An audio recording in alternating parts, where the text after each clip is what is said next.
хан сарайлары мен лашықтар бірнеше көше айырмашылығында орналасқан елді елестетіп көрдіңіз бе? Миллиардерлер алтынмен апталған ғимараттар салғанымен миллиондаған халық таза суға зәру елді ше.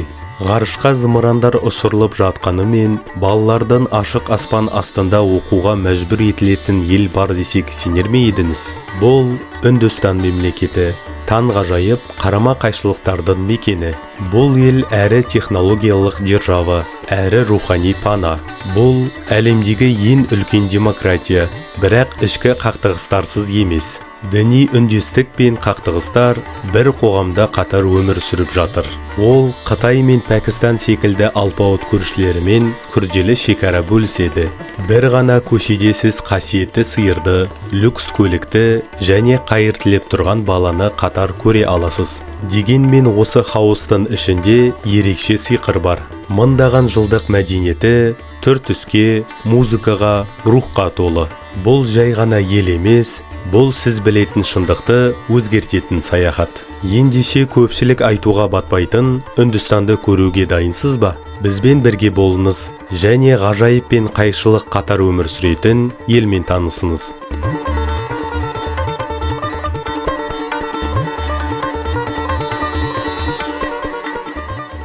Үндістан жер көлемі бойынша әлемде 7-ші орында. Оның аумағы 3,2 миллион шаршы шақырымнан асады. Солтүстігіндегі қарлы Гималайдан бастап, оңтүстігіндегі тропикалық жағажайларға дейін Үндістан кең әрі алуан түрлі. Бұл ел Пәкістан, Қытай, Непал, Бутан, Бангладеш және Мьянма елдерімен шекаралас. Сондай-ақ оның теңіз жағалауы 7500 шақырымнан асады. Үндістанның географиясы өте алуан түрлі. Мұнда таулар, шөлдер, құнарлы жазықтар, қалың ормандар және жүздеген өзен бар. Қуатты Ганг өзені тек су көзі ғана емес, миллиондаған адам үшін қасиетті нысан. 2023 жылдан бастап Үндістан халқы 1,4 миллиардтан асып, әлемдегі ең көп халқы бар елге айналды. Бұл ел халқының жартысынан астамы 30 жастан кіші, яғни ең жас елдердің бірі. Халқы өте әртүрлі, 2000-нан астам этникалық топ пен 1600-ден астам тілде сөйлейтіндер бар. Ресми тілдер хинди мен ағылшын тілі, алайда әр штаттың өз тілі мен мәдениеті бар. Мумбай мен Делиде мегаполистерден бастап, таулы ауылдарға дейін Үндістанның әр бұрышы өз алдына бөлек әлем секілді.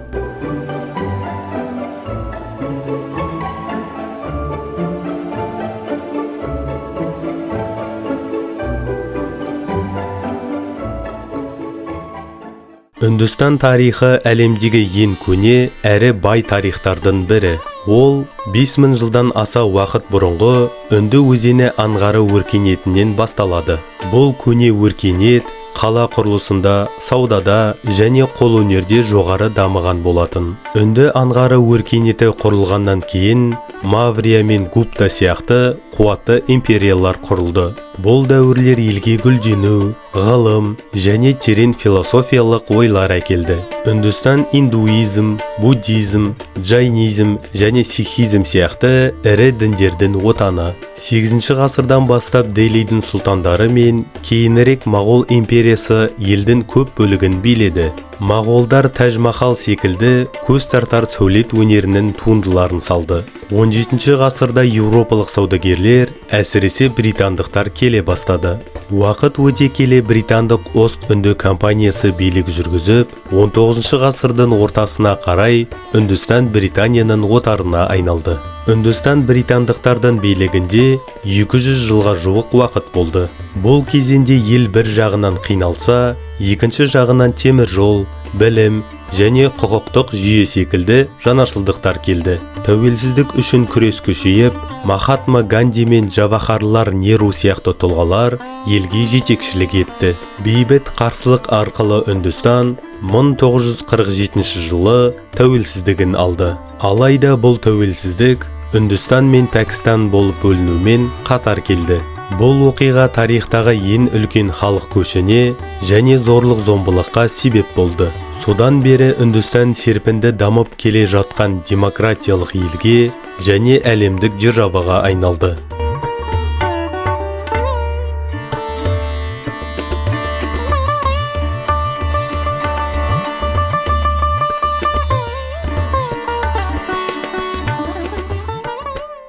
Бүгінде Үндістан әлемдегі халқы ең көп ел. Тұрғын саны 1,4 миллиардтан асады. Үндістан атаулы жалпы ішкі өнім бойынша әлемдегі 5-ші ірі экономика және ең жылдам дамып келе жатқан елдердің бірі. Бұл ел ақпараттық технологиялар, бағдарламалық қызметтер және ғарыштық зерттеулер бойынша әлемдік көшбасшылардың қатарында. Бангалор мен Хайдарабад қалалары ірі технологиялық орталықтар ретінде танымал, кейде оларды силикон алқабымен салыстырады. Үндістан фармацевтика, болат және тоқыма өнімдерін өндіруде алдыңғы қатарда. Оның киноиндустриясы Болливуд өндіріс көлемі бойынша әлемдегі ең ірісі. Алайда бұл қарқынды дамудың көлеңкесінде маңызды қиындықтар да бар. Ауылдық аймақтарда кедейшілік кеңінен таралған. Қалалардың өсуі көлік тығыны, ластану және тұрғын үй тапшылығы сияқты мәселелерді туындатады. Сыбайлас жемқорлық пен бюрократиялық кедергілер әлі де дамуды тежей алады. Үндістан діни қақтығыстар, аймақтық шиеленістер және Пәкістан мен Қытай секілді көршілес елдермен күрделі қатынастар сияқты мәселелермен де бетпе-бет келіп отыр. Дегенмен елдің жастарының жанашылдық пен өршіл рухы Үндістанды алға жетелеп келеді. Егер Үндістан осы жылдам дамуды әділдікпен, тұрақтылықпен және бейбіт өмірмен ұштастыра алса, болашағы жарқын болмақ.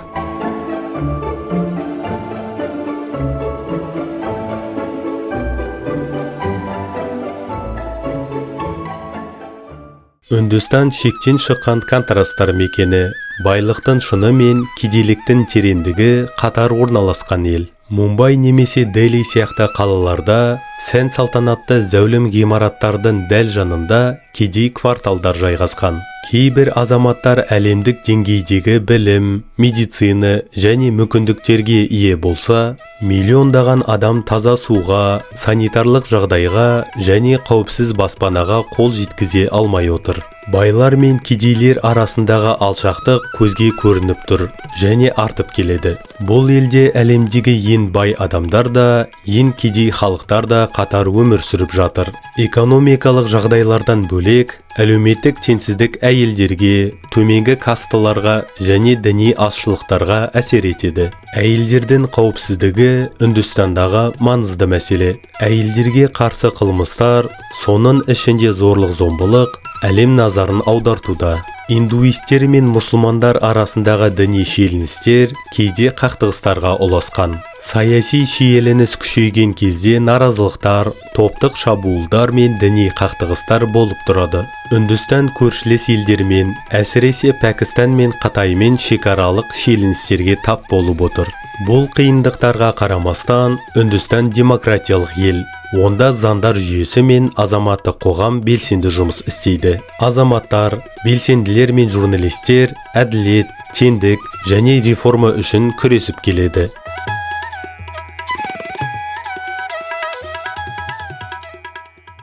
Үндістан саяхатшылар үшін армандағы мекен.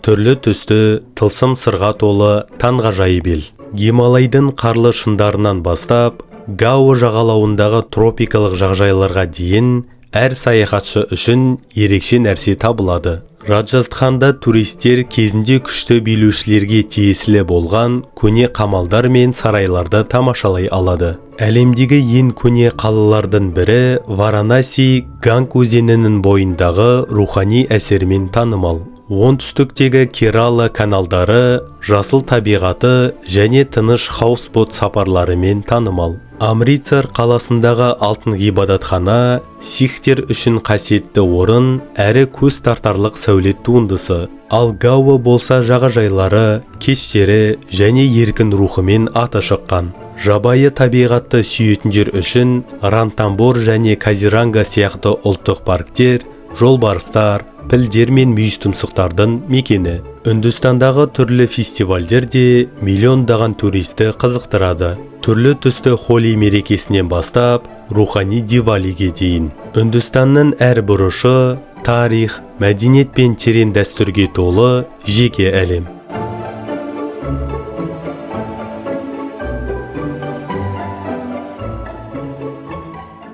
Тәж Махал жай ғана ғимарат емес, Бұл мәрмәрге жазылған поэзия.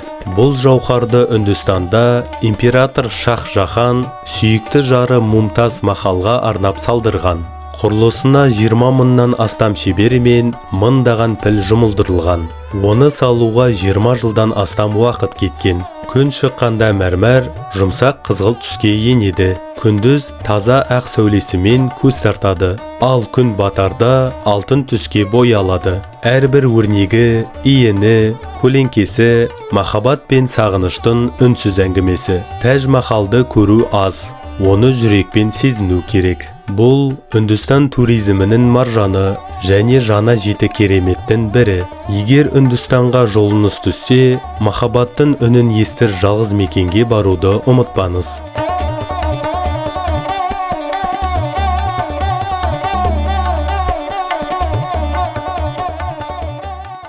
Үндістан таңғажайып ел, ал оның деректері де табиғаты сияқты ерекше. Білесіз бе, Үндістанда әлемдегі ең үлкен пошта жүйесі орналасқан. 150 мыңнан астам пошта бөлімшесі бар. Кейбірі тіпті көл үстінде қалқып тұрады. Бұл шын мәнінде логистикалық керемет. Гиндуизм сенімі бойынша Үндістанда 300 мыңнан астам құдай мен құдайша бар. Мұндай рухани байлық халықтың мыңжылдық дәстүрінің көрінісі. Ал енді кино туралы айтсақ, Голливудты ұмыта тұрыңыз. Үндістанның Болливуды әлемдегі ең көп фильм шығаратын киноиндустрия. Түрлі түсті билер, махаббат оқиғалары мен эпикалық сюжеттерімен Болливуд бүкіл әлемді баурап алады. Бұл деректер Үндістанның шексіз ерекшеліктерінің тек бастамасы ғана. Олар өліктердің арасында өмір сүреді. Кейбіреулер тіпті олар адам жейді дейді. Үндістанда қасиетті Ганг өзенінің жағасында үрейлі бір құпия өмір сүреді. Бұл Варанаси, әлемдегі ең көне қалалардың бірі. Мұнда күн сайын мыңдаған адам өртеледі. Осында бір құпия топ тұрады. Агори, барлық қоғам заңдарын жоққа шығаратын үнді монахтары. Олар күлде отырады, рәсімдерінде адам сүйіктерін пайдаланады және ештеңе арам емес деп санайды. Кейбір әңгімелерде олар адам етін жейді делінеді. Бұл аштықтан емес, рухани жетілу жолы ретінде жасалады. Бұл аңыз емес, бұл шынайы Үндістан, рухани, жұмбақ және шошытарлық.